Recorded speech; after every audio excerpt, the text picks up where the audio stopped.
Yo, yo, yo, what is up? It is I, Corey, the Jaginator Marco, and we are back with another episode of the Dodcast. That's right, Season 5, Episode 6, I do believe.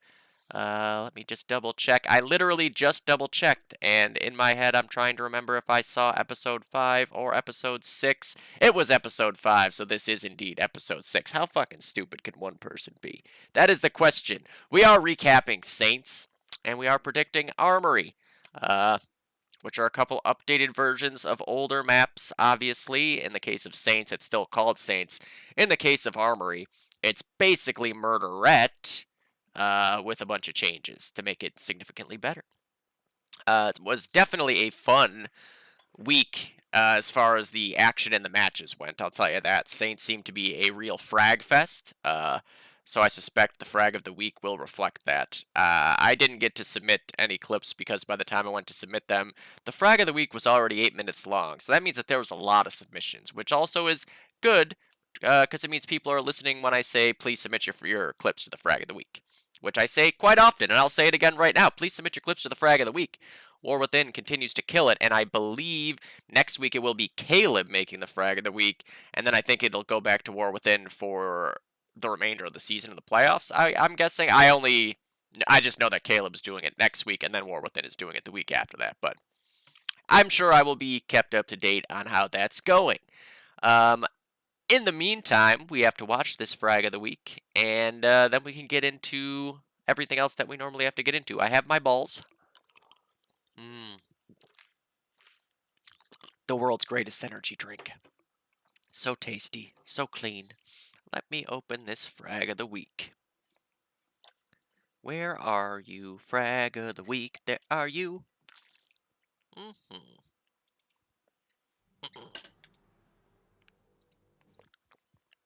Also, it would appear that my microphone has been very loud for some reason all of a sudden. Not sure what happened there. So now I have my mic turned way down. So if it's too low, someone's going to have to let me know, because I didn't know it was too loud. Until someone said on a comment on YouTube, your fucking mic's too loud. And then everybody was like, wow, you're so loud in Discord all of a sudden. And I was like, I didn't change shit. I don't know what happened. Okay, so go like this. Get this back to the stat. I have no clue how loud I need to make it. We're going to find out. If this is too loud, let me just see. Dun, dun, dun, dun, dun. It looks like I can turn it up a little bit more, right? Yeah, it seems about as loud as my voice. It's much louder in my headset, though, let me tell you. Alright, we got the recap clip to start it off here. Got some church bells a-ringing. Oh, good song. And this is what that clip looked like by Caleb, huh? I can't tell how loud my voice is. Ooh. I didn't get to see anyone hit that shot. Nice, he hit that shot too. I kept telling people about that. Timo with nice headshot on Koom Koom. Ooh, a Zilla action.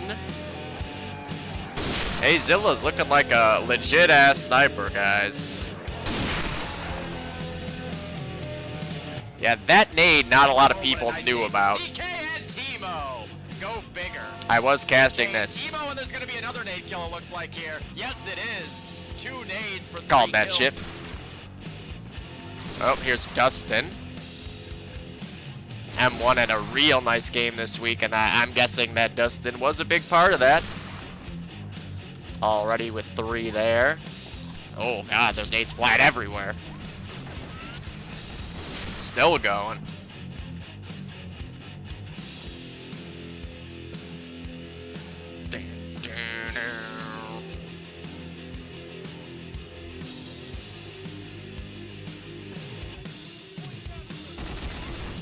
Still going.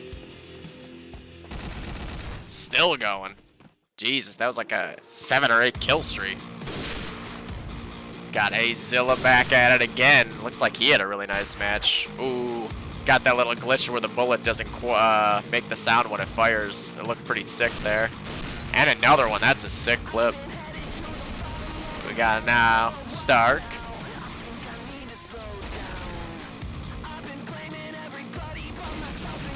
Oh, there's a third guy right there. Nice clip. Got Hero Chi. This was a pretty sick game right here. Ugh. Oh. Meep. Good to see Meep in the frag of the week, man. It was very clear this guy could be good at DOD. And seeing these clips, it's looking like he's already gotten there. That's sick. I kept saying I hoped he'd keep playing because he looked like he could be a really good player.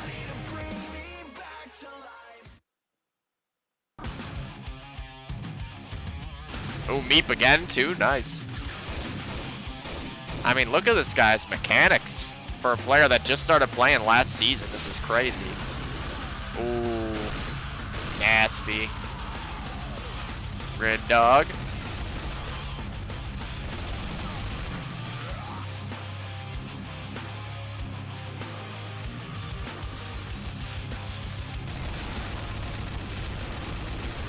Oh, I can't tell if that guy got the kill. Oh yeah, this. At the end of bridge there to take out Devin. And another one for Kaboom. And another one for Man, Kaboom. that's ridiculous. Kaboom going on an epic run there with the bomb. That first and third kills are nuts.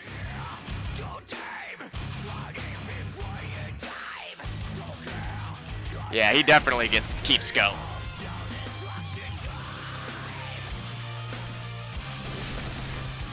Got him with the jump peek.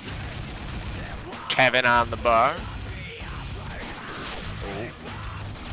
Oh yeah. We all know how big a fan I am of that kind of peek. The old Kellen jump peek. Stark trying to break mid does with the double headshot there. Ooh yeah, that looks sick. Oh, Slipknot.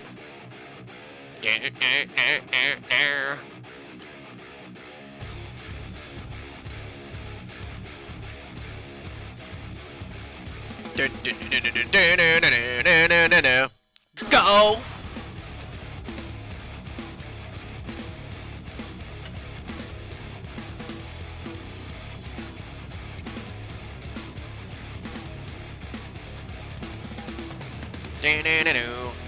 Stapled shut. I'm totally getting copywritten for this, but I don't care. Nice. Now that's another nice sniper clip. Sniper dominated map, obviously. Ooh, what a shot by Luke. Cody. I don't think I saw this clip, but I was casting this match. 3. Looks like he's gonna get another one too. Oh, what? Where'd that shot go? That looked bizarre. Ben had himself an extra life there. He's on God mode. And another. Nice clip by ProStar. Corey Pinto with a grenade that looked primed to kill his teammate for a moment there. Classic CK. Yo, I could never kill people when the sandbag gets hit.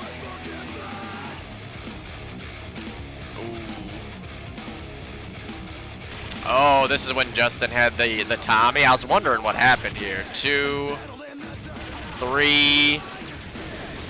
Oh. Okay. You don't get to see Tommy clips all that often anymore. When you do, it's sick. Nice 3K by Nightmares.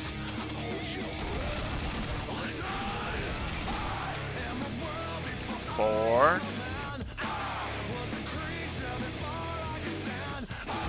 5, 6. That spawn exit has changed already. Hopper. Nice shot. Again. We got here Dillard again. 1, 2. No, 1. Just the nade. 2. How many kills will Luke get? We got a kill counter. I'm guessing it'll be at least 7 or 8. 3.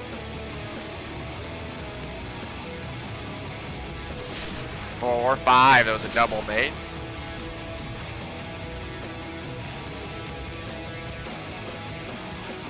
6. 7. Ooh. 6 shot. Gonna take it from the back. 8. Alright, I thought it'd be 7 or 8. He's going for more. Oh, I don't know where that car shot went. That was right on him. 9, 10, and 11. Jesus Christ, Dillard. We got now. Oh, Reptar, Bobby boy. 8 kill. We know Reptar and the Garand are good friends. Oh, yeah. Oh, yeah. Yep. Reptar notorious for having ridiculous Garand halves always. Ooh, and the cap out. Nice. Good way to finish it there, too. As expected. A shitload of crazy clips in that frag of the week. Jesus. Huh, man. I imagine it could have ended up being even longer. I know War Within had his work cut out for him this week, so good on people for submitting continuously to make sure that these things get to be longer than like 2 minutes at a time. Although when they were only that long, if I only got that many submissions, I would just not make it, and I would save it for the next week, and the next week, and the next week, and the next week, until eventually I had enough clips. I held the frag of the week hostage. But as I was saying during that, the Saints already actually was updated even before the matches got played this week. So there's a lot of stuff fixed on it now. That spawn exit on the Allied side, that's just a dark hallway for the Allies to walk into Axis crosshairs. That's now like got a hill and more cover, and is no longer like a free spawn camp zone, which is good for the Allies. And there's a bunch of other stuff too. I don't know how much I'm supposed to talk about it or not. Fuck if I know anymore. But yeah, it would have been interesting to play the updated version for the matches because, yeah, there's a lot of stuff that's different on it. Little things that are fixed. Little touches. All right. Let's get into the thick of it. Where are we here? I went too far back. That's Anzio. So this is Saints. All right.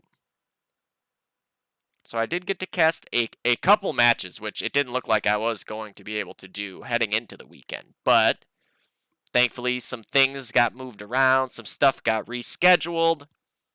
Let's start off right here. I did not get to cast this match. I also think I was pretty wrong about every prediction I made. Just looking at it, yeah. Certainly like the score differentials too. I mean, I guess overall, like it was the right thought process that it wasn't going to be like 250-point wins or anything like that. But yeah, severely wrong in most cases this week. So, late arrivals over Loswick here, 157-95. Late arrivals, who we talk about all the time on the Dodcast. Their roster is looking a little different now. There's some interesting developments here, both good and bad. So I have heard that Casino will not be getting to play this season at all, which is certainly very bad for late arrivals, but a really, really nice under-the-radar pickup here in Louis joining late arrivals, a guy who has played in gold and done really well in gold, won silver championship, wasn't really around last season, but now is back, getting ready to head into the playoffs and help this team out big time. Can you imagine if they also had Casino playing as well and added Louis to the roster? That would be looking very, very nice. But still, just getting somebody who can consistently be in that spot where Casino would have been, very, very big for late arrivals. So, Allied side for late arrivals, they did win it 71-45, 14 kills on the kill portion of the scoreboard. For Lostwick, Manga had 30, AZ with 28, Ryan with 26, Lucho with 23, Empy 22, and Leto 11. And then for late arrivals, 35 on Secretly, who is an absolute god every time we get to see him play, regardless of what class he uses. We know he's a legit pro gamer, and so that adds up. 31 for Bojanglers on the bar. 26 for Azilla on the sniper, as we just saw on the frag of the week, had himself a good game. 25 for Louis in his first game back. 20 for Nightmares on the bar, and 17 for Bullet on a Garand. And then into the, I guess, second half. I'm not sure which half was which. Wow, secretly, Jesus. Every time he plays, the guy's putting up about 80 kills. So, for Loswick here, 31 for MP, had a really nice allied side there. 28 for AZ, 29 for Manga, just ahead of him. 26 for Ryan, 22 for Luco, and 15 for Leto. This half, it was late arrivals 86 to 50, and they had 13 more kills overall. For late arrivals side of things, 45 for Secretly for 79. Was it 80 kills on the dot? 80 kills on the dot for Secretly. For a second, I thought 79. No, 80 kills for Secretly on the rifle. Just insane. Azilla with 29 on the Axis side. Sniper there. He had multiple clips in the frag of the week. Nightmares, who we also saw with a nice frag of the week clip on Axis. 27 for him. 24 for Louis on the car. 23 for Bullet on the Stas. And 16 for Bo on the STG. A big win for late arrivals. Coming out, whenever they have Secretly played, they are instantly very dangerous because he's going to probably get about 80 kills. We saw him do it against 3H, I believe it was, on Harrington, which made things very dicey for 3H in that match. And now here on Saints, immediately coming back in, dropping 80. Now adding Louis into the mix on this team as well. It's going to be very interesting to see how that plays out going forward. I think that with no Casino, like, in a perfect world, it would be both. But if Guillermo can't play and Louis can, that immediately brings this team up to the level that I've talked about all season. Like, if they ever have both these guys, Louis is going to be that good too. So, really good for late arrivals. For Loswick, I mean, these guys do just keep getting better and better. I got to scrim them for a half on this map, actually. And they're all really good players, man. Like, they hit crazy shots on me that entire game. I don't remember how many kills they had, like 25 or 26 or something, on this map with the Stas or the Unter or something. They're all really, really good players, and just seeing them continue to be active and play together, with MP there, helping out, getting everybody up to speed on things to do. I think that team will also continue to get more dangerous themselves. Lots and lots of ability. It's reminiscent of, the Sleepers team in the early days of KTP, where it was like, you could see that they had a lot of potential, players that were putting up good scores all the time, and then it was just a matter of, like, slowly picking up each level as they go. And now Sleepers, which is now Romario, are perennial favorites in that division. So, that is a late arrivals victory by 62 points overall. That math was easy, thank goodness. Now, moving on to the next one, another game I did not get to cast. Actually, I don't think I got to cast any of the silver games. No, I didn't.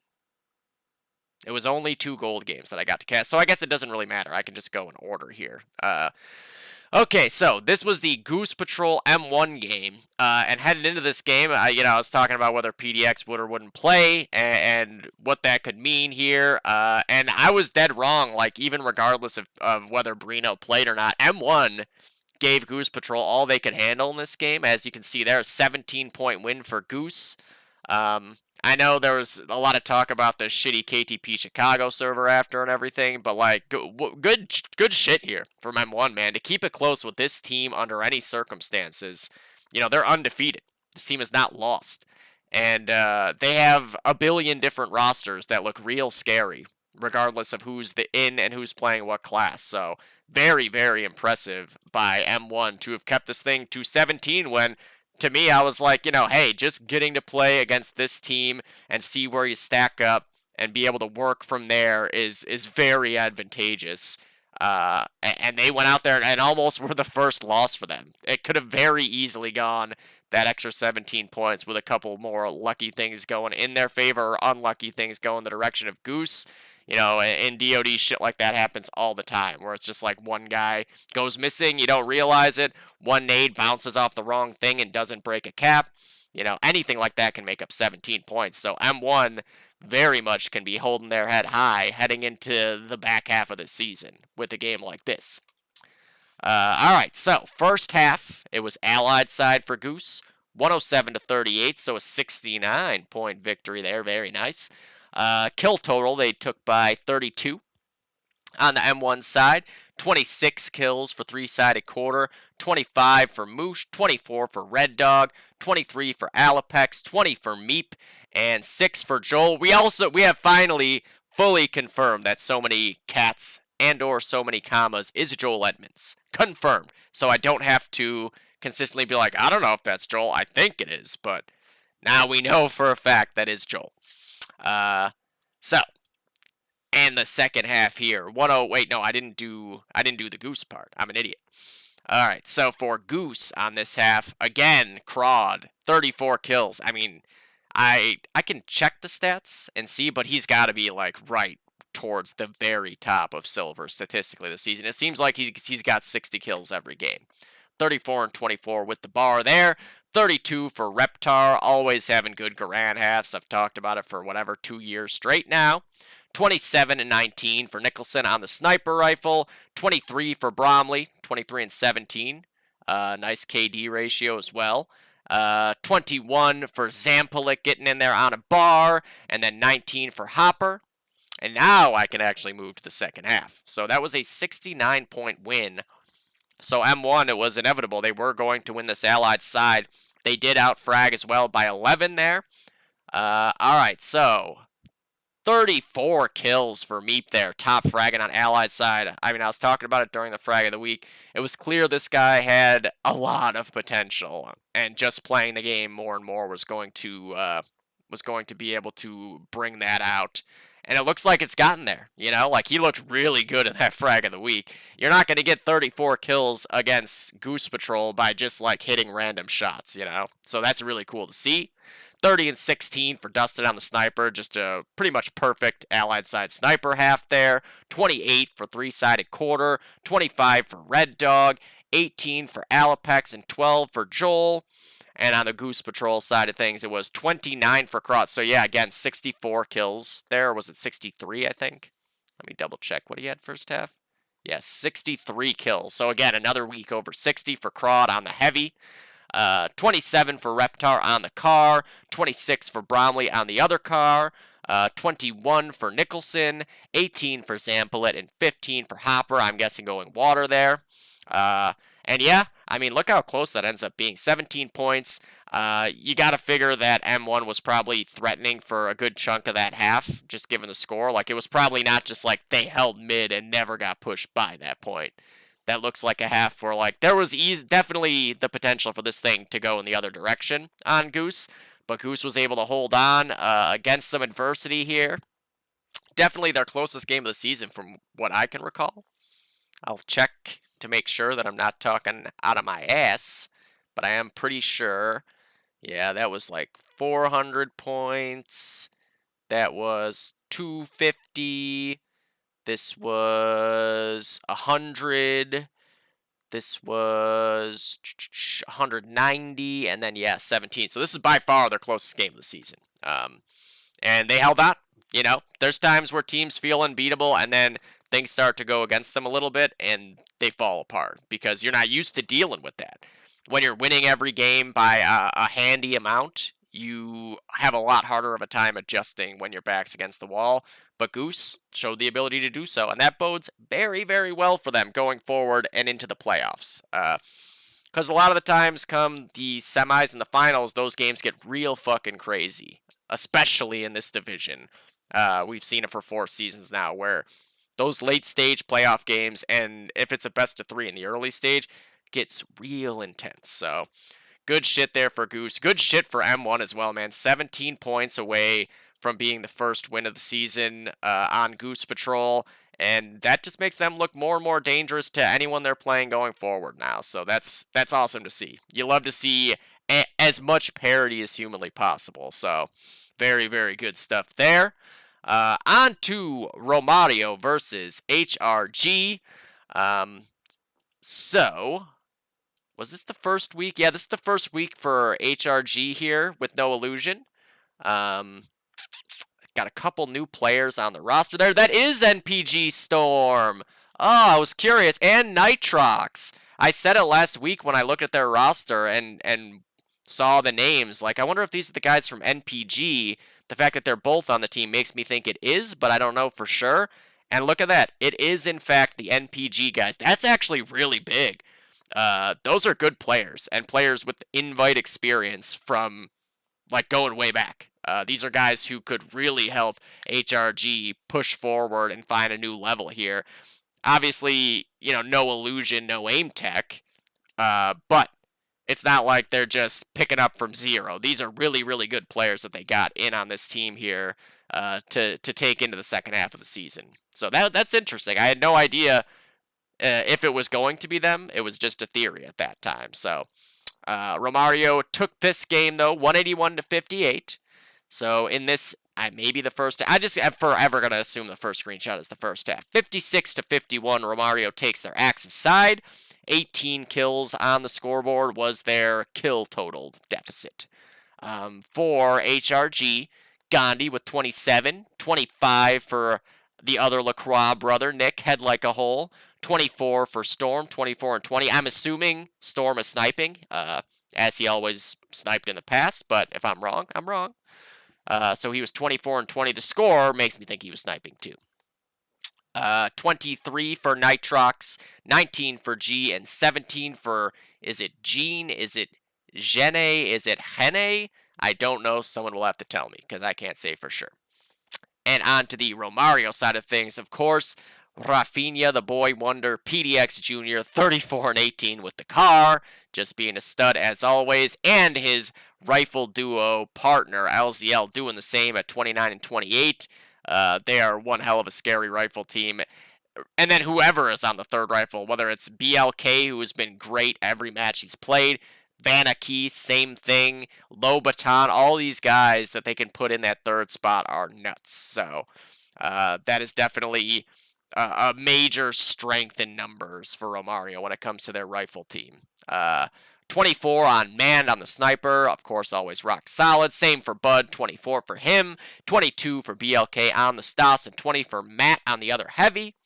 And then into the second half for HRG, 26 for Nitrox, 25 for Storm, 22 for Gandhi, 18 for G, 17 for Nick, and 11 for Gene. This half was won 125 to 7 by Romario as well, and a 61 frag deficit. I think this map generally plays allied sided.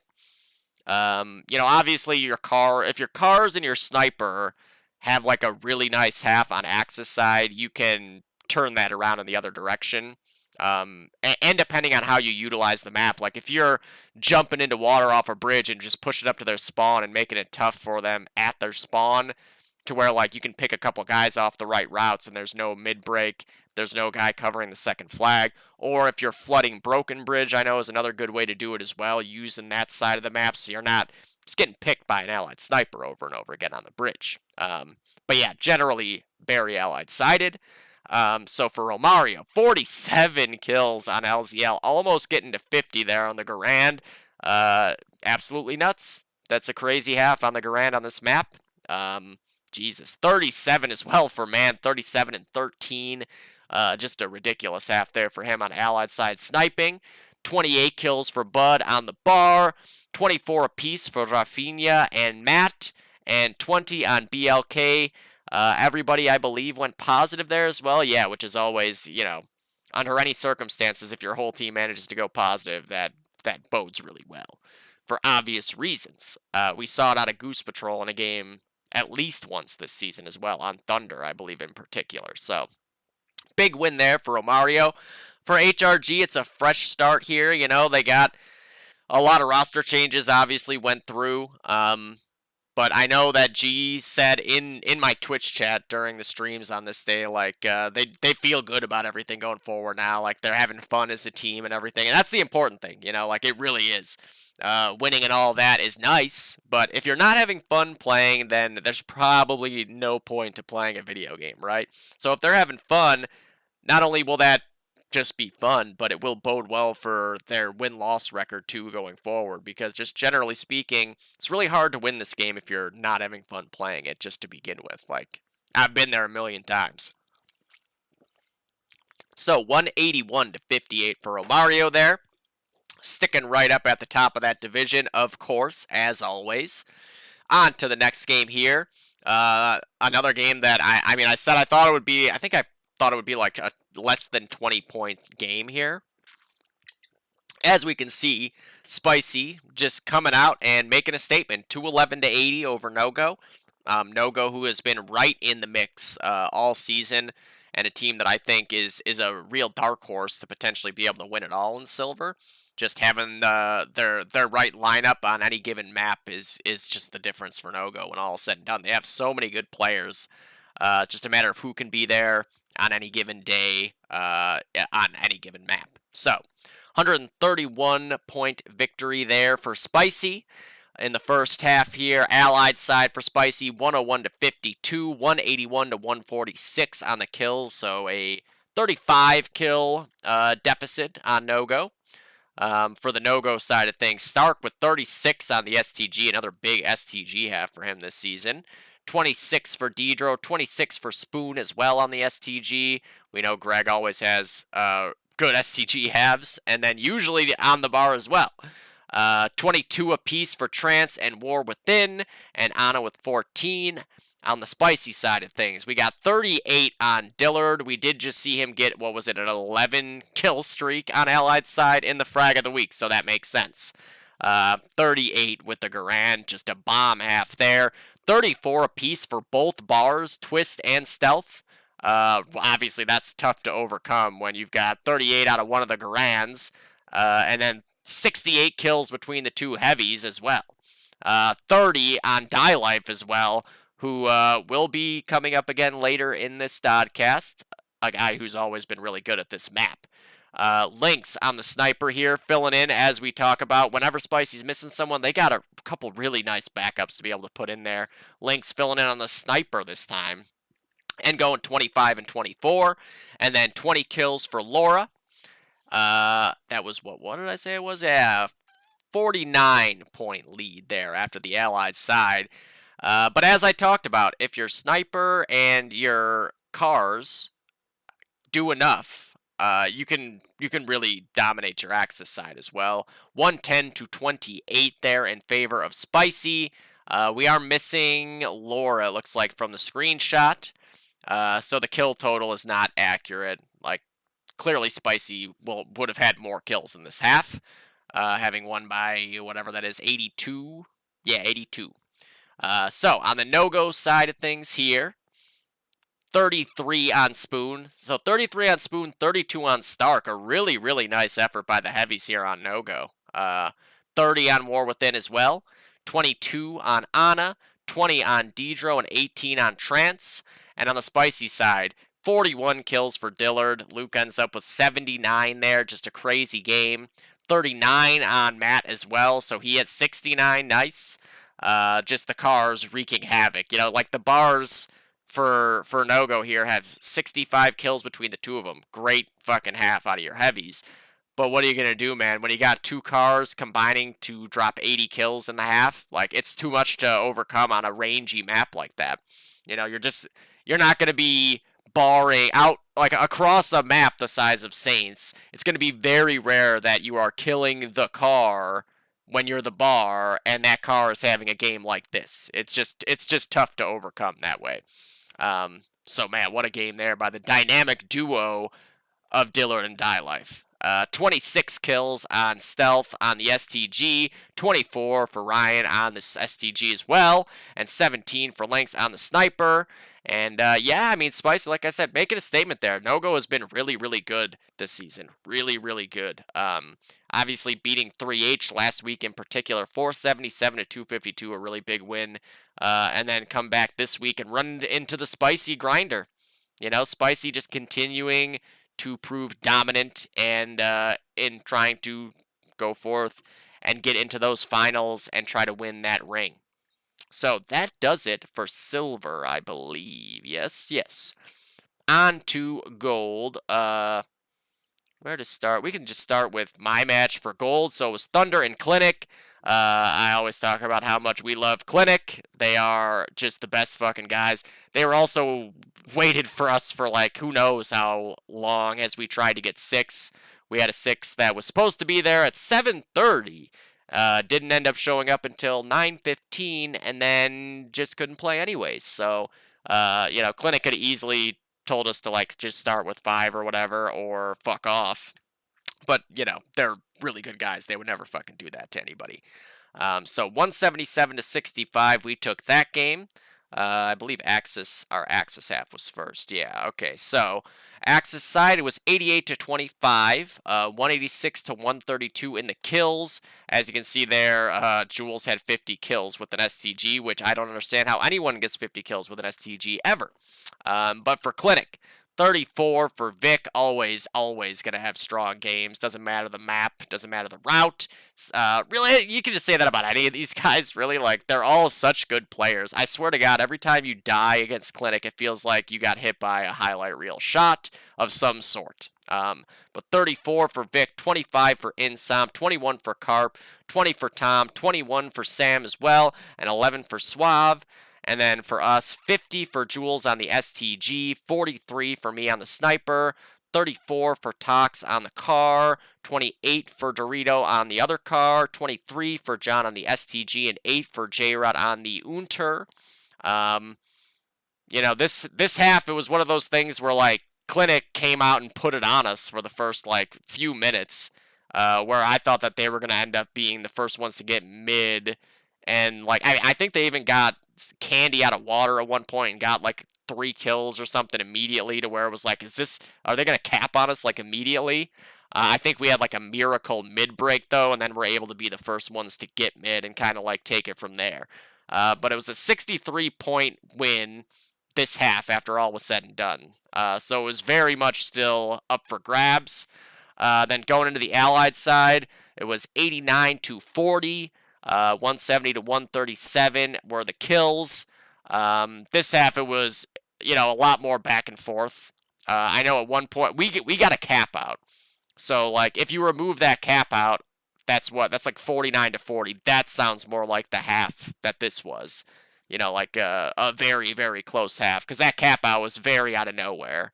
But yeah, it was a lot of, like, trading back and forth on mid, and then one team getting pushed up to the other team's second flag and, like, getting a couple kills, and then those same kills being traded back, and then you got to fall back and hold mid. And it just getting wrecked across bridge as well by everybody on this team. Insom had 31 kills, and I would guess that about 23 of them were just carring me across from the end of bridge. Like, it just seemed like every time Insom peeked me on this half, especially, my head got blown off while I was scoped in. 24 for Sam, 23 for Vic, 21 for Tom, 21 for Carp, and 17 for Suave. And then on our side of things, it was 36 for me, 34 for Tox, 33 for Jules, 33 for Dorito, 22 for John, and 12 for J-Rod. And yeah, just, this game was pretty much just like both teams kind of running forward nonstop and trying to kill each other, which is always fun to watch. Like, I don't know if anyone cast. I don't think anyone casted this game. I think that everybody was busy playing at the time. But this would have been a fun game to cast, because it was just like multi-kill after multi-kill, like different people on both sides getting a bunch of fucking crazy-ass shots. From what I could tell on my side, it seemed like I was getting hit by insane shots back and forth. So, as always, good game to Clinic. We love these guys. I love these guys.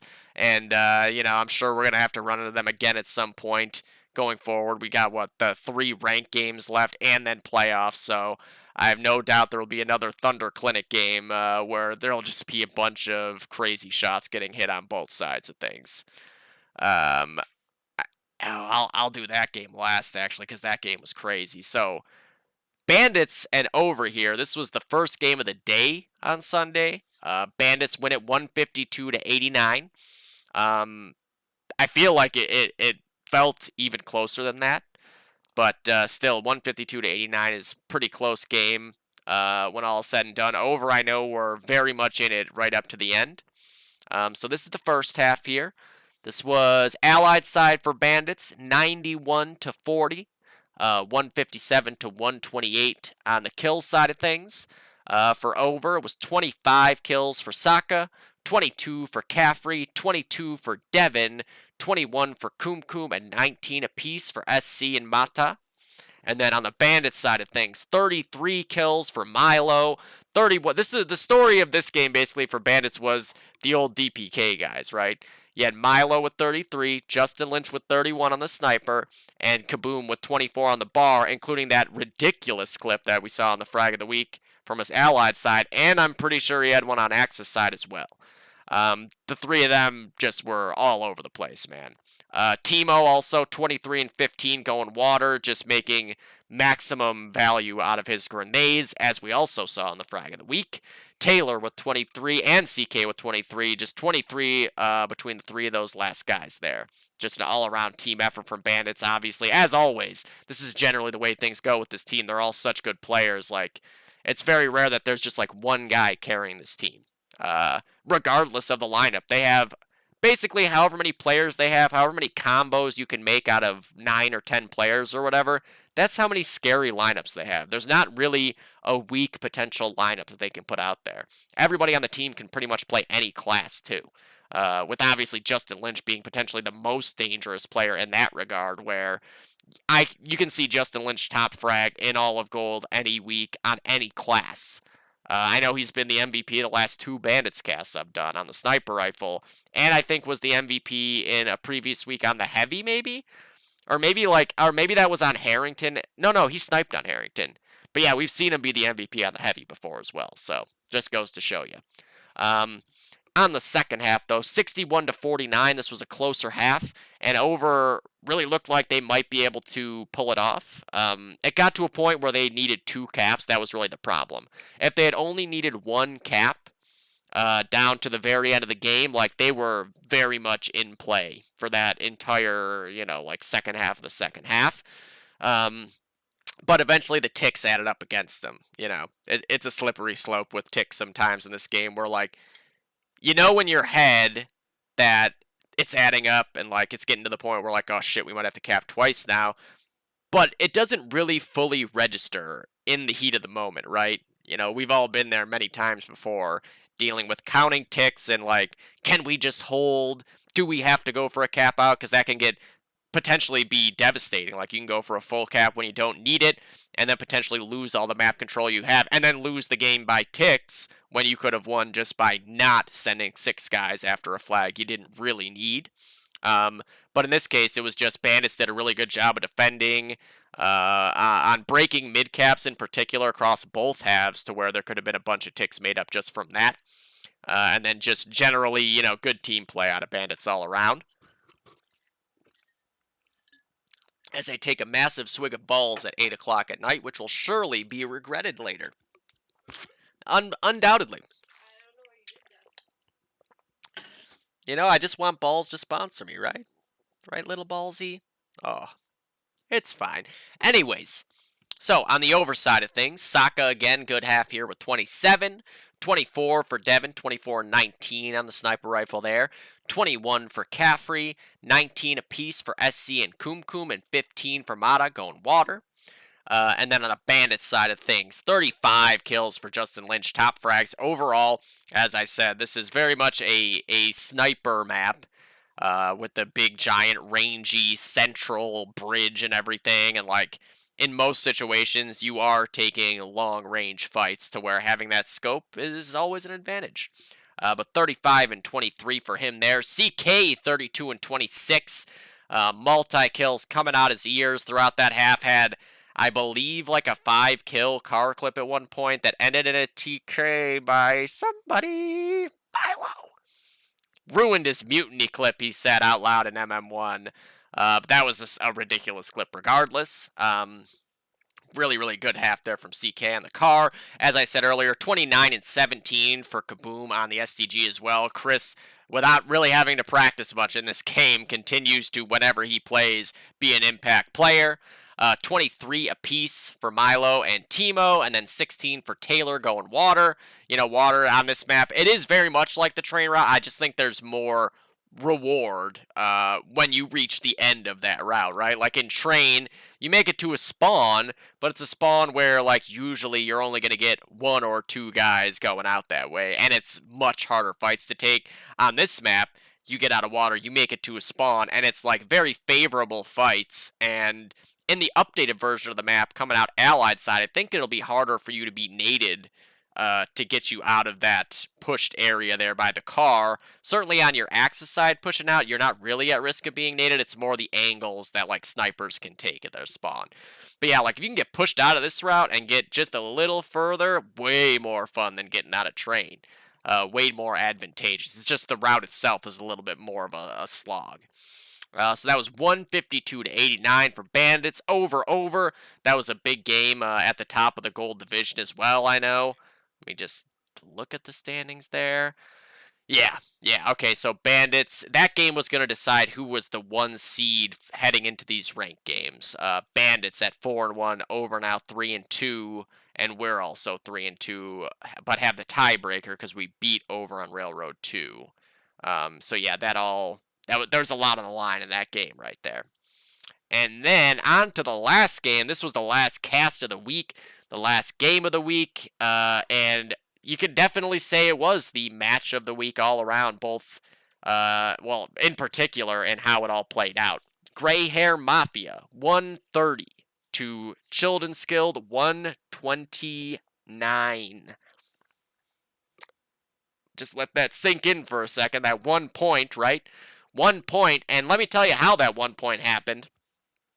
During the cast, we were all, between myself and the people in the chat, trying to figure out like what it would take for each team to win when it was dwindling down in minutes, and it got to the point where it was like, oh, all that Chilled and Skilled would have to do is get a flag like beyond middle. Once they got mid back, it was going back and forth on who was leading, like legitimately back and forth, the overall lead in the game. And then with like, I don't even know, 30 seconds left, I think, Chilled and Skilled was able to get pushed up to Gray Hair Mafia's second flag. Gray Hair Mafia is on Axis at this point.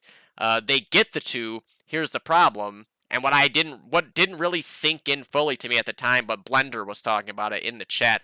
Chilled and Skilled needed to get the 2 and hold the 2, and not they needed to get another tick out of that, basically. If they got the 2 and held the 2, I'm not positive, but I think it would have gone to overtime, which I was very excited for. And I, in fact, did think that it was about to go to overtime when all this happened, and you could see the scoreboard in the top right in the HLTV. It was like, oh my god, it's fucking tied, we're going to overtime. But then Cody ProStar Winged swoops in and re-grabs his team's second flag, which is a point. And so as time was expiring, Gray Hair Mafia got that 1 extra point on the back of recapping their own second flag in the last seconds of the game. Just a crazy way for the game to end. Chilled and Skilled was that close to ending up with the W. Just a balls to the wall game all around. Let me pop open these screenshots. That's definitely not the first half, right? Yeah, no, this is the first half. So, 55 to 42 for Gray Hair Mafia here. 13-point lead for them after their allied side. 170 to 140 were the kills, so a 30-kill differential there. But Chilled and Skilled did a fucking amazing job, man. Gray Hair Mafia looked like they were just going to run away with this thing with how well they were playing in this half, and obviously a 30-kill differential there would lead you to believe that as well, but Chilled and Skilled just would not go away. They continue to grind away and fight back and not just like break and give up a big cap out that could have really blown things up on them. So for Chilled and Skilled, 29 kills for William Sick Blackwell. Continues to be one of the most consistent players in the game. 25 kills for Chi. 25 kills for Raven as well. Raven playing a late night game. I think it was like 5 a.m. there, something like that. And he was getting to snipe.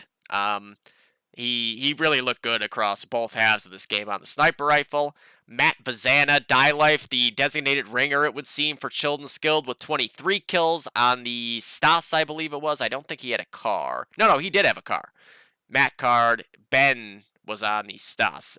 20 kills for PB and 18 for Insane going water. And then on the Gray Hair Mafia side of things, Jesse with 38 kills on the Garand continues to be just the number one fucking anchor for this team. Like, forever keeping them in every game, Jesse. Doing anything he can. I swear to God, it seems like when they are in trouble, he gets even better, you know? Like, this guy has just been performing crazy all season this season on this team. 38 kills for him with the Garand there. 32 for Pibian. We know how I feel about Pibian. The guy's a fucking sniper god. 29 kills for Sean back in the lineup this week. Mafia was missing Riv, obviously a key part of their lineup, and they still pulled it off there, getting Corey Price in there as a very reliable backup.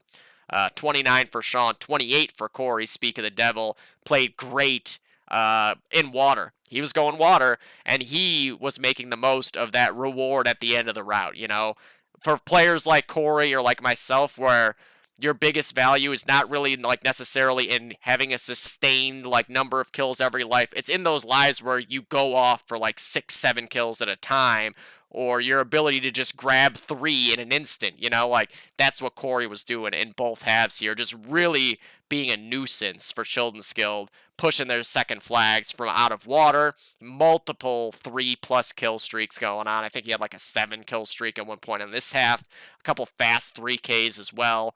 28 and 22 for him going water. 24 for Pro Star, and then 19 for 9. And then going on to the second half. So 87 to 75. Chilton Skilled takes that half by 12. As we know, that 1-point differential. 23 kill differential as well when all was said and done in this half.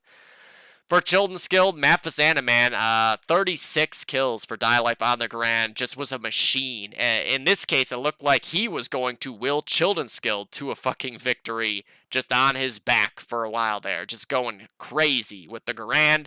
We all know he's got that one-hit Garand, the Uber Garand that you see in like the ODS pub.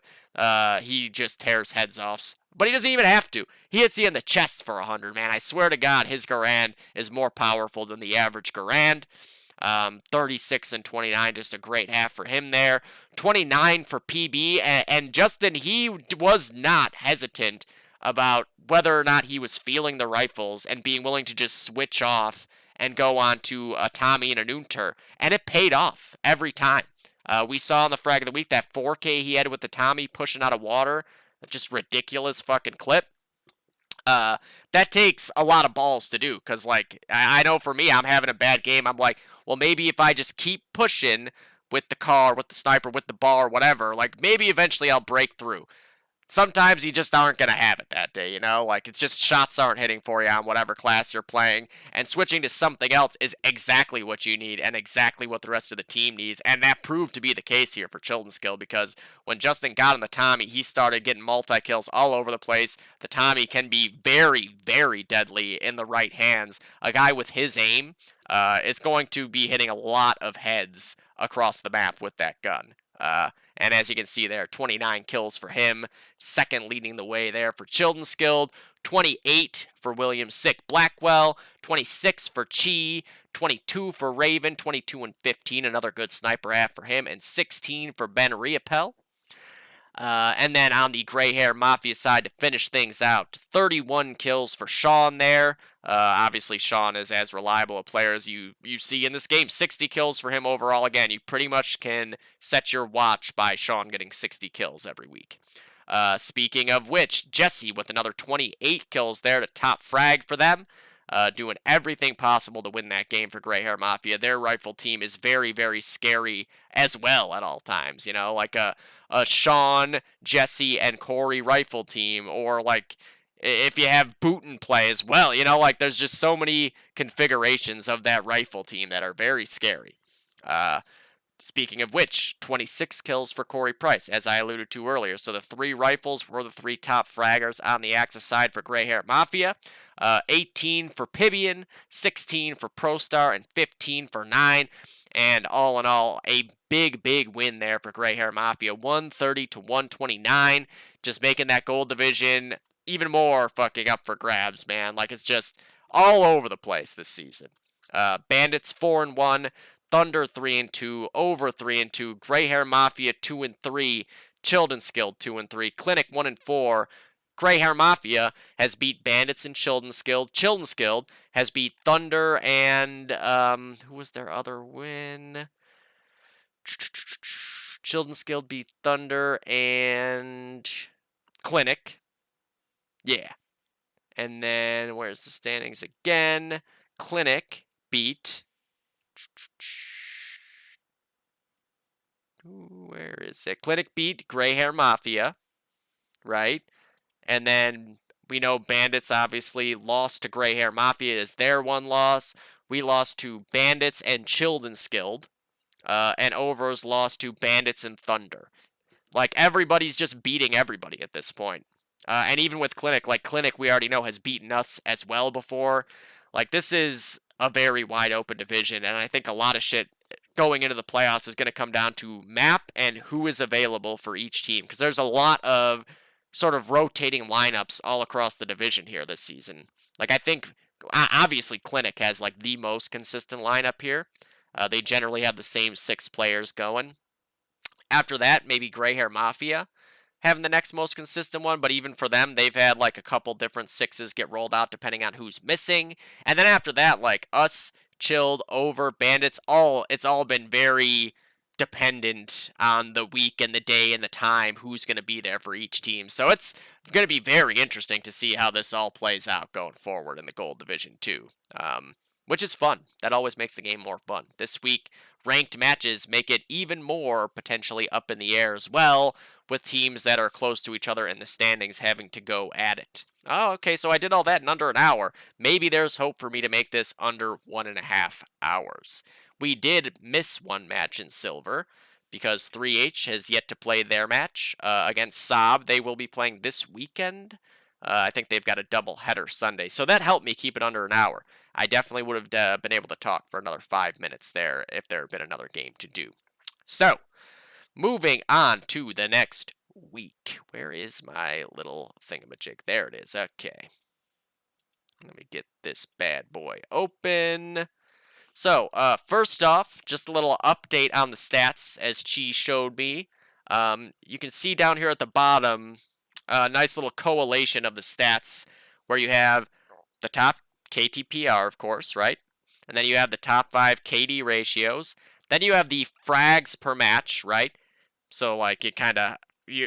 On top of that, you also have players must have played at least half of the matches to be eligible, which I think is also important to be there for the stats, right? We've seen it in seasons past where, like, right at the top of the stats page, it'll be somebody with, like, 1 game played or 2 games played or whatever. You know, and that can be very deceiving and just frustrating to stat junkies like myself who want to see it nice and clean. These were the players, you know, and with no outliers sitting in there. So really, really nice stuff here from Chi. Frags per matches, and then overall fraggers. Flags per matches, and then overall flaggers. And then the lowest deaths per match that are not snipers. See, not counting snipers, which I think is another cool touch there. So you can just take a look across the board here. In silver, you got AimTech at the top and KTPR, followed by PDX, Stamp, Dillard, and Toki. Toki having a monster season on the sniper for Saab. And then KTPR in gold, Jules at 135, Tox 127, Justin 126, Hildy 124, and Devin with 117. Hildy is actually, where is it here? Flags per match for Hildy. He's leading in flags per match as a sniper. I don't know how. I barely ever get a chance to cap flags in this game. Actually, I end up capping double cap flags when I shouldn't have to be most of the time, which is very annoying. And then, yeah, you can kind of see the rest of it. I don't want to take too much time just reading off the stats here, but, you know, have a looky-see there. All around pretty cool stuff. Interesting to see me actually fragging for once. Usually I'm all a KD ratio guy, but this season I've started to get some more kills. It must be all the Counter-Strike. It's the only thing I can think of that's any different for me. All right, so moving on to next week here in the Silver Division, DoD Armory, which is always good for fun casts for me. Historically, most of the Armory games I've casted have been fucking insane. It's another map in the vein of Saints, where there's a big central bridge, a lot of long range battles for the rifles and the sniper. And then you have the heavy route that's split off to the side, so it's not quite like Saints, where Broken Bridge is right there, like they're just looking at each other on the bridge too. The heavies kind of get to be a little bit sequestered away on their own route, where you can still also send a rifle to try to even the playing field up there. And yeah, another definitely sniper fun map, I would say, with the two nice big lofts there to overlook those long range fights. Um, so, ooh, that's a big match right away there with Romario and 3H, Goose and Los Wick, HRG and M1. Saab and No-Go, another one there. Those two games will have a lot to do with how these standing. Well, I guess there's still quite a few weeks left in Silver. Gold, we get one less week, and these matchups for the last three are all like ranked matchups where the seeds kind of come into play with who's playing each other. But Saab versus No-Go. Let me double check. No-Go is 3-2. Saab is yet to play their fifth game. So they could easily. Actually, Saab versus 3H is still yet to be played. Whoever wins that will be 3-2 along with No-Go. And then we also obviously know that 3H is about to play Romario. So if 3H were to win their Saab game, they would have a lot on the line going into that Romario matchup, because they would be able to jump up a place potentially. If they were able to get up to 4-2 and make Romario also 4-2 and get the tiebreaker over them, they would be able to leapfrog over the top of them. So a lot on the line this weekend for the boys and gal of 3H. All right. Those are probably the two biggest matches of the week, right? Romario, 3H, Saab, No-Go. Let's start off with Goose and Los Wick here. Get a look-see at these teams. So, for Los Wick, you've got a little bit of a rotating six, but, generally like Jiraiya, Ryan, Manga, AZ, Jiraiya, Luco, Leto, and Empy have been kind of like the main. Poco has also played as well. I guess really everybody's kind of played. I think Super is the only one who I haven't really seen play. He might have played in a game I didn't cast. So, for Los Wick, it's a little up in the air. Based on last week, I know Ryan, Manga, AZ, Luco, Leto, and Empy played, if I recall correctly. And then for Goose Patrol, the undefeated team left in the league in both divisions. We know their starting six, generally speaking, has been Nicholson, Hopper, DB, Bromley, Crod, and PDX. Generally with like Brino on a car, and then either Nicholson or Bromley on the other car, with the leftover one being on the Stas. DB, of course, on a sniper, and Hopper and Crod, a very strong heavy team this season, been killing it. But we've also seen them utilize different rosters too. We just saw last week Reptar and Sampleit both played. The week before that, Asani played, so Goose Patrol been rotating sixes and fifths all over the place. Obviously, you gotta favor Goose here, right? It's Goose. They haven't lost yet. You can't pick against them until they've lost. It'd just be a bad idea. You'd be wrong. You don't want to be wrong, especially not on camera. So you gotta go with Goose here. But a map like this, where it is going to be a lot of aim battles, right? Like lengthy aim battles. I think that does help Los Wick have an avenue into staying in this game and keeping it close and having a shot at it. They've proven to be great mechanical players. It's just been, a matter of continuing to grow in the team play and like the tactical side of things. And you don't need too many tactics on Armory, really. It's just like a split 3 here and 3 there. You could send a fourth guy bridge if you wanted to, if you're confident enough in your heavies on that heavy route. The box hall, whatever you want to call it, the water house, the dock side.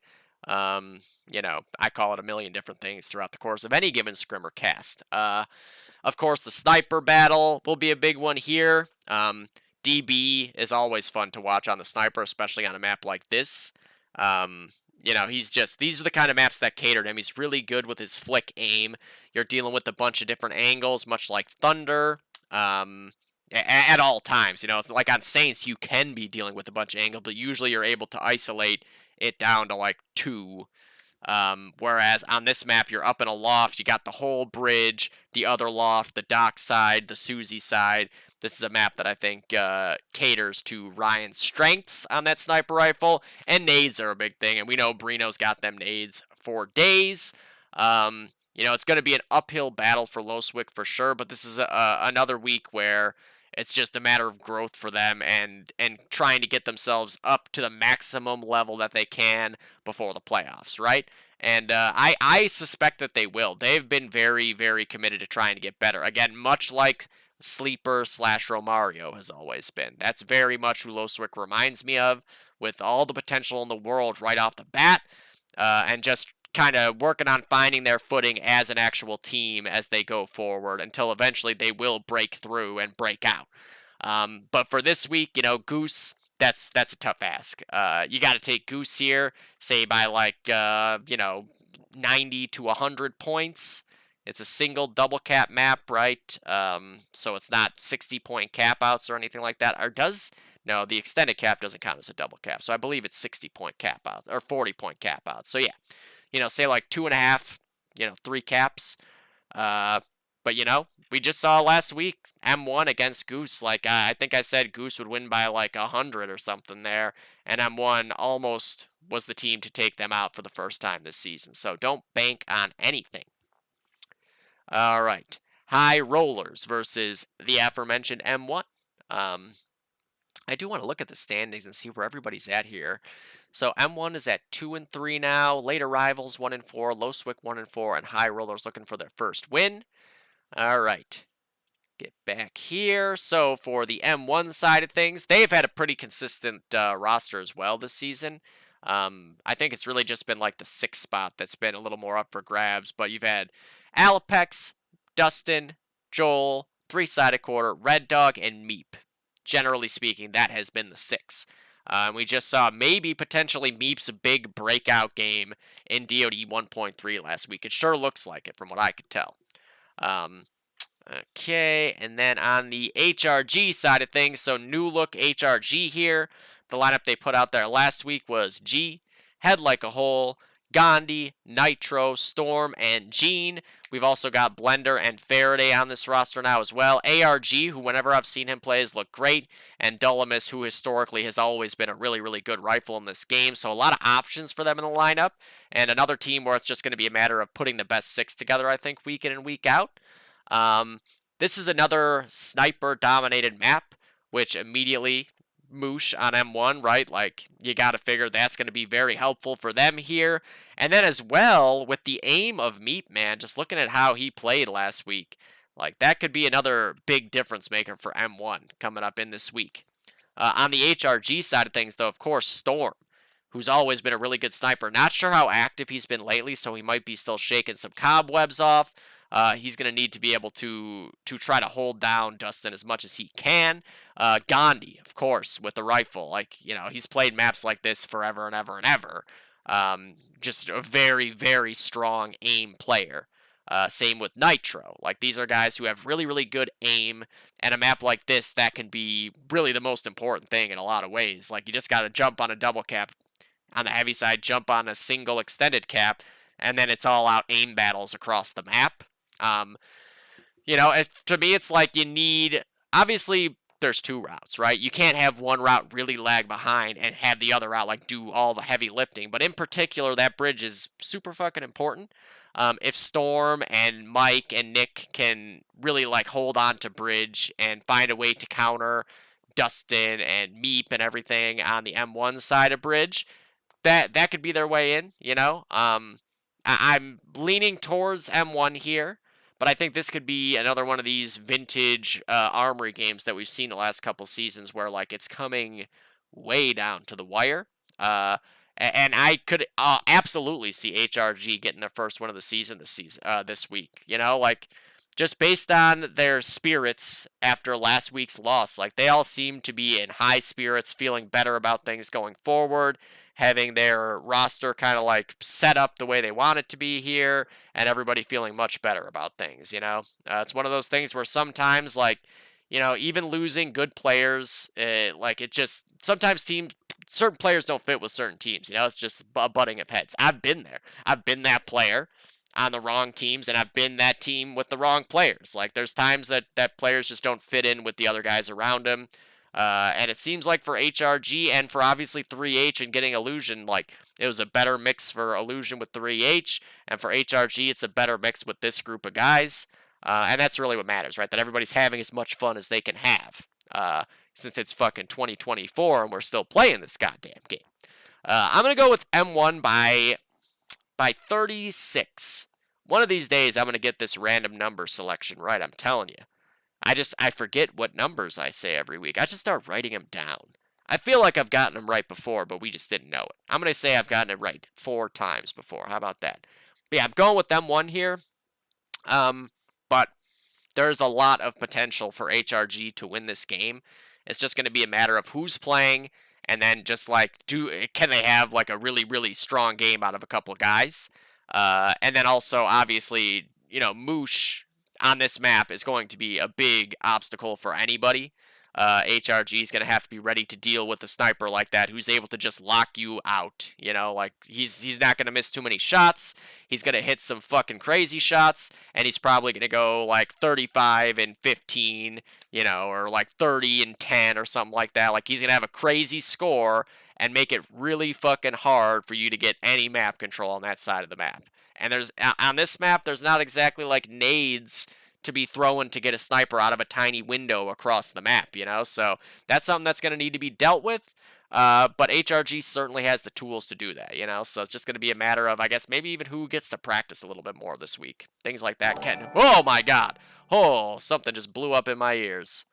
I just got a follow by Notorious Diggity. I'm not live, so that was weird. That just scared the ever-living shit out of me. Wow. Huh, okay, anyways, Jesus. Thank you for the, it was a follow. Thank you for the follow, Notorious Diggity, if you happen to see this. Alright, on to the next one here. We got Spicy versus Late Arrivals. The new look Late Arrivals as well. I really like that pickup. Let's see here. So, you of course got Bullet, who generally has been third rifling, right? Azilla on the sniper. Nightmares has been heavying. Sometimes he car barred even, right? Secretly, who is also car barred, but generally is a rifle. And then Giacomo actually did end up playing. I take it this is Louis right here. Malarkey, right? It's gotta be. It's gotta be. Louis, who will probably be rifling as well, right? And then, you know, you've had Bo in there a lot of the time. Insight has been in there a couple times. Epion has been in there a couple times. Jack has been in there a couple times. You know, for Late Arrivals, I really, really like that pickup of Louis to give them that consistent impact player where Casino would have been, but it doesn't look like he's going to be able to be this season. You know, it's a really nice looking lineup with Bullet really bringing things together, you know, with his experience and leadership and his play style and everything. Nightmares and Bo have been a good performing heavy team this season. Azilla's been really good on the sniper, and then obviously Secretly has been a fucking god every time he plays, and Louis is very, very capable of doing the same with a lot of good role-playing options outside of that. But again, a very tough ask this week. Oh, I didn't even see that Blackhawk. We got the second Stamper brother here on Spicy, which makes a lot of sense, of course, that he would join this team. But that's a nice, another backup to be able to get in this lineup where they're not often in need of a seventh player, but when they do, it tends to be like you need to step in and fill a pretty important role because this team is really like the epitome of a team in the way that their players all perform and perform together. You've got, of course, Stamp's been sniping this season, and as we saw in the stats, where is he? Right there, number 3 in the KTP rating, and where is the KD? Number 2 in the KD. This class switch coming out here for Spicy has proven to be a really, really good one, because Kevin has been great on the heavy with Twist. And then Laura and Dialife and Dillard on the rifles. Just have always been a ridiculous rifle team together. And And this is a map where sniper and rifles tend to be very important. Again, there is a second route with a flag on it that is just as important, but the fact that the bridge is a double cap tends to mean that there's a lot more contention over that flag, whereas the heavy route, I think, honestly, from what I've seen and played, it's very back and forth. Like, shit can go awry for you on that route very fast. With the way the nades bounce around in that area and some of the choke points, and then like the way the waterhouse feeds down into that platform connector area. Like sometimes it just comes down to a bad bounce on a nade, and suddenly you've lost that route.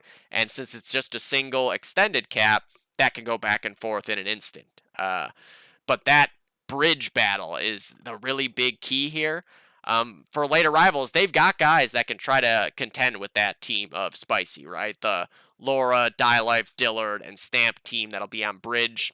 Maybe just 3 of them, and one of those names will be going towards the heavy route. But man, like that's still a really tough ask. Spicy has been at the top of whatever division they've been in across all but the first season, right? Because they weren't a team yet in the first season of the game. But like, if you have Secretly and Louis both playing and a Zillon the sniper, like suddenly you're feeling like your chances are a lot higher, right? That's a lot of nice weapons right there to be able to try to match up with Spicy. You still got to go with Spicy though, right? Like they're favored in like what matchup wouldn't you pick Spicy? It depends on the map versus Goose Patrol. Like that's basically it. There are some maps where I would still favor Spicy on Goose Patrol, right? And then there are some where you'd favor Goose by a lot. Like, it's just one of those things. Those right now are the 2 teams to beat in the Silver Division for good reason. It's hard to pick against either of them until they play each other, and then you got to pick one of them. But I think later rivals could absolutely keep this thing closer than you might expect just looking at the 2 records, right? To me, that Louis pickup and having Secretly play consistently, because it makes such a big difference having a guy who's going to drop like 70 to 80 plus kills, right? That makes a huge difference, no matter what. That alone immediately bumps you up in your win percentage or your win predict ratio, whatever you want to call it, wins above replacement, any stat you want to come up with. You're putting Secretly in any lineup, immediately that thing goes up. But Spicy, you still got to go with them here. I'm going to say by like 70 to 80, about 2 caps, which not saying necessarily that there will be that many cap outs, but the hold points, whatever you want to call it, that much of a win, I would say. But I think that'll be a really, really fun game to watch. I think there'll be a lot of streaking going on back and forth between those 2 teams. And it's always fun to watch most of the players out of the 12 that would be in that server playing against each other. Just a lot of movie clip potential out of the 12 people that would be going up against each other there. On to the next one. Where were we here? Okay, so what do we start with here? I mean, these are like the co-matches of the week, right? Romario versus 3H we'll go with here. So in the standings as of right now, 3H 2-2, Saab 2-2. They got to play each other. Romario 4-1, No-Go 3-2. They're waiting to see what the records will be of those 2 teams by the time Sunday comes along. For Romario, they have had generally about a 7-player rotation, right? Rafinha, Vanaki, you've always have Man on the sniper. You always have Matt and Bud on a heavy, right? So those 3 pretty much have been locked in. And then Rafinha, Vanaki, LZL, and BLK have generally been the guys that are like switching into those other 3 spots. Not sure what the lineup will be there, who will be able to show up. It's a very scary team. It is a very scary team. They have so many good players. And even if you get beyond the guys I just listed, Lobaton is a fucking hell of a player. And Zaps is a fucking hell of a player. And Burn is a fucking hell of a player. Like, these guys are 10 deep, where they can be missing 4 players and still put a team out there that can beat anybody in that division. It is a very well-constructed team. On the 3H side of things, their problem has basically just been having a relatively consistent 6, right? Generally, you've got Like Warchild, Johnny's been playing most of the time. Piff has been playing most of the time. Defrag's been playing most of the time. Ian, Steve, Illusion. I would say that's probably sounds like the six just based on activity levels, right? But Matt Rogers has been around a couple times this season. That would be huge if you could put out that Modgers and Piff heavy team all the time. Like they were so good together last season. And having a heavy team that you can rely on for the kind of frag totals and teamwork they put up immediately, ups that win percentage by a lot. Same with being able to put defrag especially on a third rifle, but on any rifle in particular. But his value as that third rifle and what he brings to the table and how consistently he does so, massive. And Cam, he can play pretty much any class at that level as well. And then Big Bird has been basically the most reliable backup humanly possible. He's able to show up on a moment's notice when all of a sudden they don't have six. Big Bird has been very, very important for 3H this season because they've ended up with 5 people showing up for the matches a lot of the time. It's just been sort of a nightmare, I think, for them to be able to get 6 on that they know are going to be on before the time the match is about to pop off. So if they can get that figured out, this team looks very scary, right? But the question is, can they in time for the playoffs? And obviously, the pickup of Illusion is massive. He has been one of the best players in that division since he's been back, period. Instantly adds consistent top of the line firepower to that lineup and a player who is very active and very committed to winning and getting better. He's always streaming. He's trying to scrim in 12-man whenever possible. That alone, I think, is very, very good for 3H, who's really their only enemy right now is just activity. That's it. Like just 6 players being on to be able to play those matches when they're scheduled. This is a tough one, man. On a map like Armory, you've got no matter what 12 players that can frag with the best of them here. A sniper matchup of man versus Ian or Steve or the Bear or Johnny. Like all these guys can snipe. I would assume it'll be Ian. That's a fun sniper matchup right there. The rifle matchup gets really fun too, right? Rafinha and whether it's BLK and Vanicky and LZL, like whichever combo. But Rafinha, LZL, and BLK, I think, has generally been the 3. Scary fucking rifle team. And then like Warchild and Illusion and Steve or the Bear or Defrag, whoever it ends up being. Lots of firepower against one another. And then Piff and Defrag or Piff and Big Bird or Piff and Modgers. Whatever the heavy team is, up against Matt and Bud. Bud, I think, becomes a big X factor here. So, I am very, very curious. Very, very curious to see how this game plays out. I am not sure who I want to go with here. Because like 3H with the addition of Illusion, and if they can just have a nice, relatively reliable 6, like on paper, they are a top 2 or 3 team in the division and should realistically be able to make it to the finals, right? But we haven't seen that level of consistency yet. This could be the week. This could be the big breakout week for 3H Illusion in that lineup. I don't think Romario love Armory. Don't quote me on that. I believe last season at least, I think that season 4, did they win or lose? I could be misremembering, but I think that they don't love Armory. Where is Armory? Armory. There is no Armory. Oh, there it is.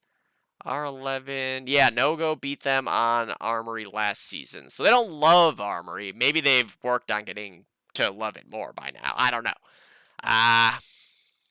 Man. I'm going to go with R11 with the big asterisk of if 3H can put together their best 6, I think you give the edge to 3H. But they really haven't been able to do that yet this season. Like, it's just pretty much been impossible. But if they can put their big 6 out there, I would give the edge to 3H in, like, a 10-point game. But until you see that happen, I gotta go with Romario to take this. Say by, 25. Just Romario looks like they are, hitting their peak this season. They have so many weapons. The addition of Bud was absolutely flawless for that team. That was like just what they needed. And they too have a God squad. It's just for 3H, I just want to see them have a somewhat, even if it's not six, a consistent seven. Just like with a rotating, revolving door in that last spot. Just something resembling that. Because right now, I mean, pretty much everyone's had to play at some point or another for them this season out of that 10-person roster. So till you see that, it's tough to take them against Romario. But just that quickly, if you see that best six out there starting to play for 3H more and more, then suddenly that gets very scary for the rest of the Silver Division because that looks more like the defending champs of a season ago. Okay, and then Saab versus Nogo, the other big matchup this week. Let me check out here. So for Saab, you've got Scotty, Manor, Nightmare, Toki, Kingyo, Caleb, and Baron. They've generally had those 6 or 7 guys be the starting 6 in one form or another. When someone's missing, you got Yanni there as well. Baron was a really, really big pickup for Saab. That's one that helps really to put them over the hump, adding one more big weapon into the mix there. And then for No-Go, so they are another team that has so many good players, but you just never know who's going to be playing. Uh, probably something like Deidro, Spoon, Matthew, Tony, War Within, Stark, but like Anna's been playing well and playing pretty consistently, and Trance. You could see really anyone in like any 3 of those spots. You really can't say for sure. War Within on the sniper is pretty much a guarantee, right? The heavy team is probably something like Spoon and Stark, or Spoon and Compton, or Stark and Compton. And then like Deidro and Anna and Trance and Matthew, some form of that team on the rifles. I wish that they had a more consistent 6 too, because they're another team that I think is real scary just by having the same 6 players playing together regularly. Here's the thing too, Saab are very good at Armory. This is a map that they have proven time and time again to be good at and enjoy playing. Toki has looked excellent on Armory. Every time I've seen him play it, their heavy team always looks really good on this map as well. And then you have a team of like Scotty, Nightmare, and Baron and Kingyo, potentially on Bridge, whoever ends up being the 3 out of that 4. Just a whole lot of aim ability there across the board.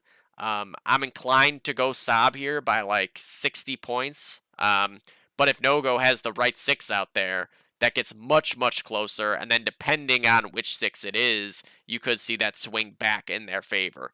If you get a guy like Tony in there, a guy who's a good gold player, we saw what he did in his only match played this season so far, instant top frag, just an X factor player as soon as he gets in the lineup. It's just a very big variable for No-Go who's going to play and what class they're going to play on any given week. So it's really tough to know how to rate them against the other top teams in Silver so far. That could easily change going forward, right? Like, you start to see them with, again, a consistent 6 or 7 even, just a kind of revolving 6 spot, and all of a sudden you can feel a lot better about how they stack up against the rest of the teams. Because we saw they beat 3H, 3H defending champs, not quite the same team, but still a stacked team. They were able to take them out pretty handily on Anzio with the right 6. So I'm going to go with Saab just because I know they're very good at this map. I know generally who their 6 is going to be, whereas there's some question marks for Nogo within their lineup, and there's certainly multiple lineups of them that I could come up with where I would say, okay, they can definitely beat Saab now, but I don't know that lineup will be there. I believe Tony will play this week. And certainly War Within on the sniper versus Toki is a hell of a matchup. Any heavy team Nogo puts together is going to be able to contend with Saab's heavy team, right? That'll be a really fun matchup on that route. And then rifle-wise, like, Saab has really consistent, strong rifles, and their teamwork with each other, their nades as well, very, very on point. Whereas for Nogo, it's just like you don't know who's going to be necessarily even playing those classes. Trance has been playing most of the time, right? He has always really, really good car halves, especially. Matthew, when he's playing regularly, another guy who can put up 80 kills on any given time. And then Dedro, same thing, whether he's carring or thirding, very capable of going off for 40s in any half. And then Anna as well, a player who is a gold player who can play both on the car and the stas and who understands the game as well or better than anybody. So yeah, like the pieces are all there for no-go. It's just hard to take that team right now in this matchup on this map. So I'm going with Saab there. I have to. They have looked too good at that map historically to say, well, I know for sure No-Go is going to beat them with whatever 6 is put out there. All right. That does it for the Silver Armory predictions. And now we move on to the gold. We've got ranked matchups here. I forget what the seeds technically led to. I guess I could just look at the standings. So I think it's 1 versus 2. So then what over Gray Hair Mafia? Is that the other match? Oh, okay. So it was 1, 2, 3, 4, 5, 6 were the matchups. Right off the bat, we'll do our match, right? Thunder versus Bandits. We just played them on Anzio. Lost to them by, what was it, like 74 or something like that. Like a cap and a half or a cap and a third, whatever it was. Bandits, the heavy favorites, right, to take this thing. For us, again, another team with a little bit of a revolving door of a lineup. You figure Tox, me, Jules, Dorito. Is it, J-Rod Ryan? Is it John Gale Ryan? Is it J-Rod John Gale? Is it Ace John Gale? Is it Ace J-Rod? Is it G-Code? I have no idea. Does Hudson get in at some point? I know he has said that he can be available if we need him just because it's become a thing having to get 6 on most of the time. So a lot more up in the air for us. And then for Bandits, they've got a 9-man roster and all 9 of them are studs. Taylor Milo heavy team is insane, but you can also see a Milo Kaboom heavy team, which also brings the same kind of thing to the table that makes Taylor and Milo so formidable, that they're both really good heavies that have played together for a long time. Not just their skill level is the issue. It's that the heavy teams are the biggest like teamwork based portion of DoD, I would say overall. Obviously, you always have your route partners, but the heavies are going together a lot of the time.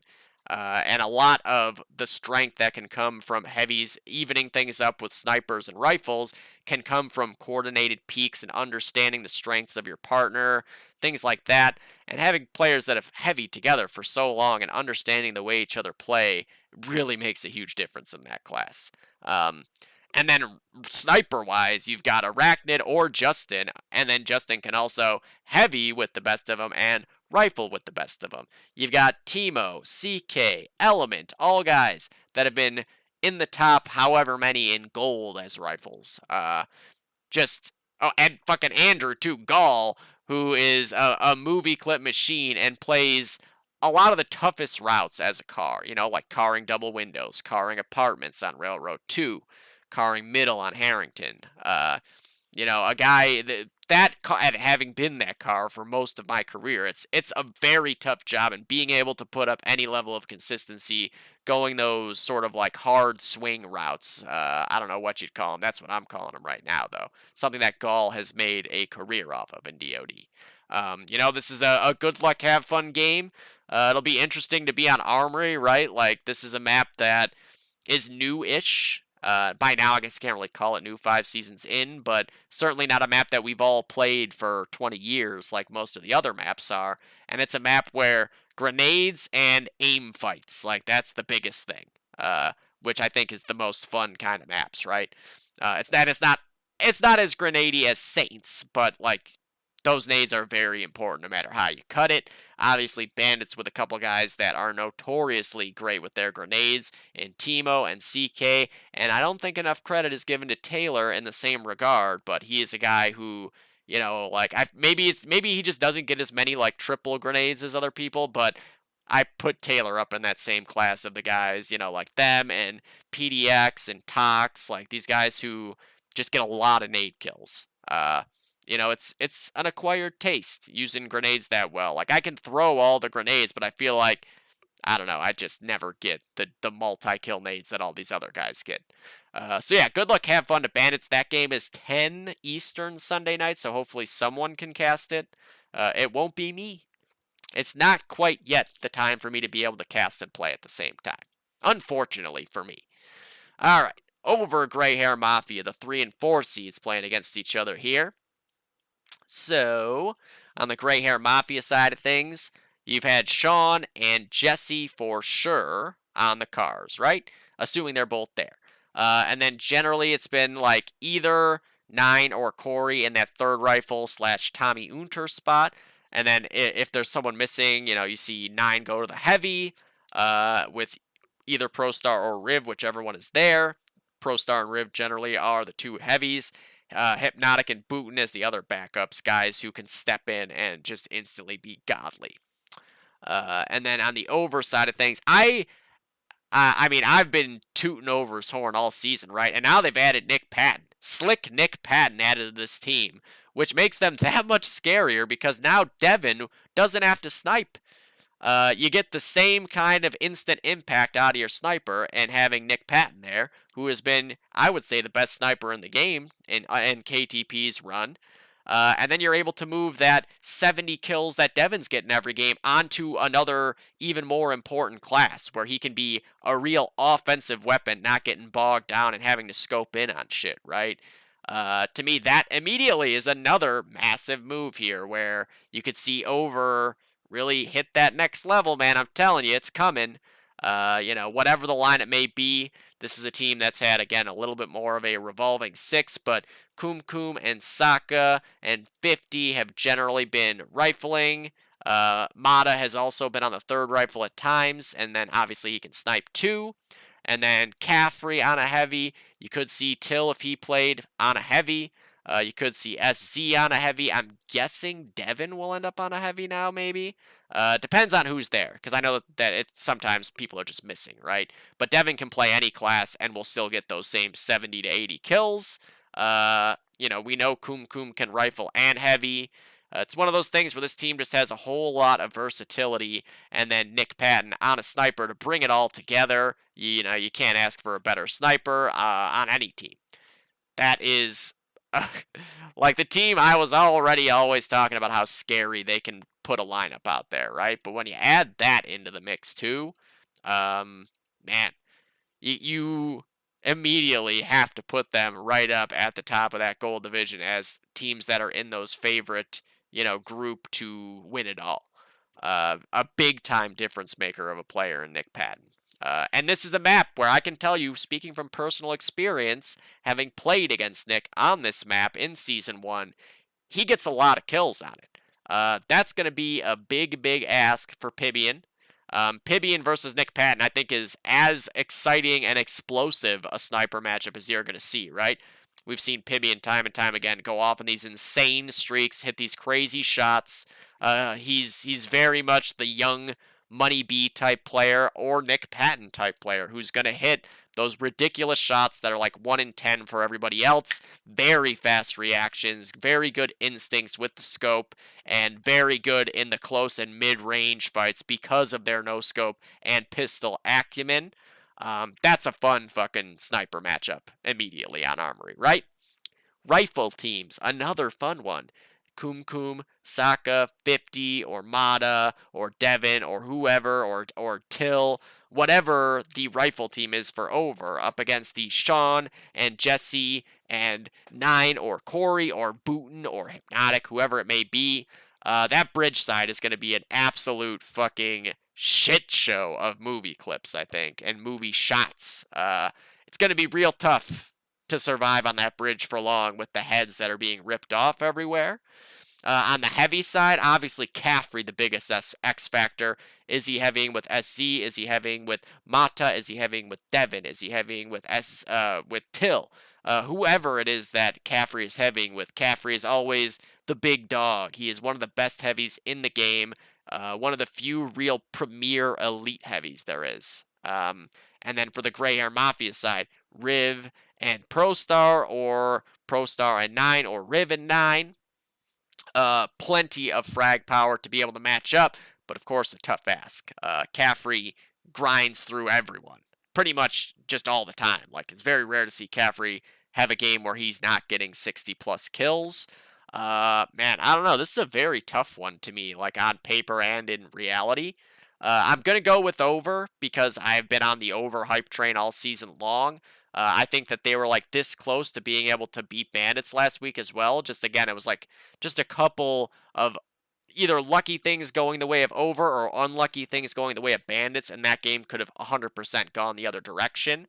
I really hope Nick Patton is playing this week. Like, I want to see over with the God Squad out there. Like, ranked game, a win here pretty much ensures that they'll end up in a top 3 spot and gives them the chance to keep fighting for that 2 seed, right? Which, I mean, that would give a bye, right? I believe with 6 teams and everyone making the playoffs, the top 2 seeds would get a bye. Very important if the first round is going to be a best of 1. I'm not sure if it'll still be that way, but in the past it has been. Do we have anything about that here?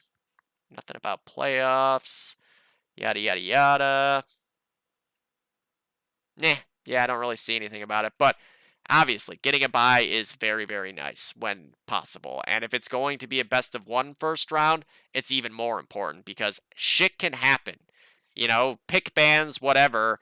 When it's going down to a best of 1, you're picking through like 6 maps or whatever. Who knows what you're going to end up on in the end? And then you just have to lose once. It could be a very random map you end up on. It could be a very unlucky game. So getting into those top 2 seeds is very, very important for the playoffs in gold in particular. And yeah, I mean, if Over puts out their best configured 6, they can beat anybody on any map, I assure you. Just a matter of who's playing for them. I think this will be a very, very close game. Gray Hair Mafia can swing with them for sure. You know, like these guys are all ridiculous players. They've got the right mixture of play styles, and the kind of guys who like are always prepared to do whatever it takes to win in dicey situations, and to make the tough decisions where it's like, man, I shouldn't fucking push here and go for these extra kills because we just lost like 3 guys and we maybe are about to lose the double cap, things like that. Um, you know, I'd say, man, over by like a cap. Uh, but like I fully expect that both teams end up with like 160 kills between the two of them. I think this is going to be an all-out frag fest. I really look forward to that bridge team matchup though, man. Like especially the Pibby and Patton sniper duel. I don't think Pibbian's had to snipe again. Obviously, he hasn't had a chance to snipe against Nick in a match. Nick hasn't played up to this point this season, so that'll be a fun one for me as a sniper, and for snipers everywhere, and DoD fans everywhere. Ba-ba-ba-ba. And the last game here, Chilled versus Clinic. For Clinic, usually Tom, Sam, Suave, Carp, Vic, and Insom. Pretty reliable 6 for them. You know, I'd say the most reliable 6 in the game, right? Very few teams that can even attempt to say that they are as consistent a 6 as Clinics. And then on the Chilled side, a little bit less so. They too have had a bit of a revolving door, but another pickup for them after a big pickup in Mitch Beasley, which I hope to see him get to play this week because that, again, another big, big potential lineup change for a team. Bees getting onto any team in any class immediately shoots them up another tier. And then Austin as well, coming over from 3H. He wasn't able to be super active at the times they were playing, but maybe if Chilton Skill is able to schedule for different times and different days, Austin can get in there.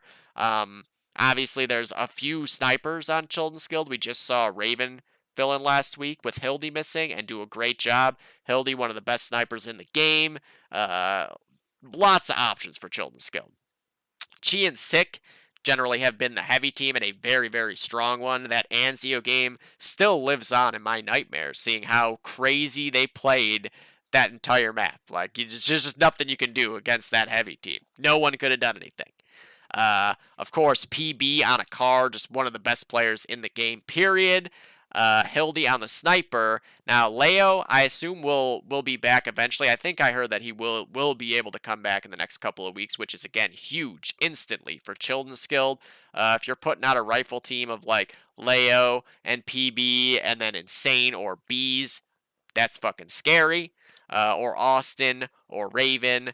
Anyone with that last spot on the rifle is immediately a very, very formidable rifle team. Armory. Now, I think, again, this is a map where so much is reliant upon taking aim fights at a distance. The guys on Clinic are all so mechanically skilled. Like, these guys all play CS at high levels, too. You can't do that just by having played DoD for 20 years. You have to be good fucking technical gamers to do so. This is a map where that is very important. It's just a lot of tough shots, tough angles, very tight little spaces to try to shoot people at. Carpenter versus Hildy is always a fun sniper matchup. They're both very exciting snipers to watch. Like, they're not likely to just sit in a loft like I might for 10 minutes. They will be going for crazy shots and hitting them, and then hitting a few more in a row. That battle is very, very important there on the bridge. I don't know, like, for Children's Guild, the way that their heavies were able to really fuck shit up on Anzio, I don't know if there's options really for that on this map, because it's more of a straight line on the heavy route, so that will make things a lot simpler for Tom and Vic to be able to try to lock them down and keep them under lock and key. Rather than having to be like, shit, did somebody get ninja'd out of, sewers, or get ninja'd out of Ivy, or are they in tower? Like, you can usually keep track of people on this map pretty easily. So that is one factor that isn't really a thing on this map. But that bridge battle, PB and Hildy and, like Bees and Insane, whoever it ends up being, versus like Sam and Swab and Insom and Carpenter. It's a lot of frag power on bridge. For Children's Guild, again, it's another team where it's like, who is going to be playing? Do they have their best possible six fielded? If so, I'm inclined to go with them. They have a lot of fucking all-stars on that team. We haven't really got to see them play with their full top lineup six yet. Leo hasn't played once this season, obviously. Bees having just joined the roster. But I don't think we're too far off from seeing them with a very fucking scary lineup. I could easily see Clinic win this game too, though. I think this will end up being potentially the closest game of the week. This one could come down to the wire. I really like this map for what Clinic brings to the table and their strengths, and obviously a team that is as much of a team as there is in DoD, which can really pay off on this map when it comes to being able to push for full caps. It's a map that can be tough to cap out on, but coordination is key for doing so, whether it be by a ninja cap or just team wiping and a well-coordinated, well-timed push together. I'm going to say Children's Guild. I guess I'm just picking all the higher seeds at this point. I'm going to say Children's Guild by 3 points, which means that it's really like, a minus 110 from a gambling standpoint. Like, both teams are minus 110. I'd give even odds to both teams in this matchup. And then it's just another story here, right, with Children's Guild is getting a consistent 6 or 7.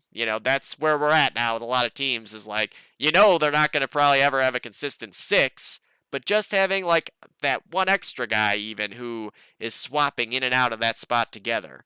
I think that's where Children's Guild goes from, being like a really good team to being one of the scariest 2 teams in the division just like that. So much fucking skill on that team. And I would say just as likely as anybody to go and win all of gold when they have their best 6 out there. Gold is wide open this season, man. I have no idea what to expect out of it when all is said and done. Yeah, which is really, really fun. That's, to me, the most fun it can possibly be. Okay, I did keep it under 2 hours. So that's a win, right? I said I would keep it to under an hour and a half, and then I started talking. Big mistake on my end. So yeah, don't forget to submit to Frag of the Week. This week it is Caleb.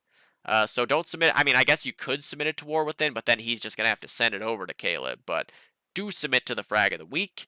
Mutiny is still being worked on. I think one of the, I guess, 2 songs, hypothetically, is done, or like down to the very end of it where there's only like room for 2 or 3 clips left in it kind of thing. And yeah, Somebody cast our match on Sunday night at 10 Eastern too, if you're able to, please, because I think Bandits Thunder will be a super fun game on Armory. And if nothing else, it's always fun to watch Thunder lose, right? So, fun. But yeah, thank you guys for watching. Hopefully the volume wasn't too bad on my mic this time, because I still don't really understand what happened last week. Yeah, KTP everyone. Keep posting the match time so I can figure out exactly how many games I can cast, because I love to cast that shit, baby. Love you guys. Peace out. Yeah. Yeah. Balls. Balls.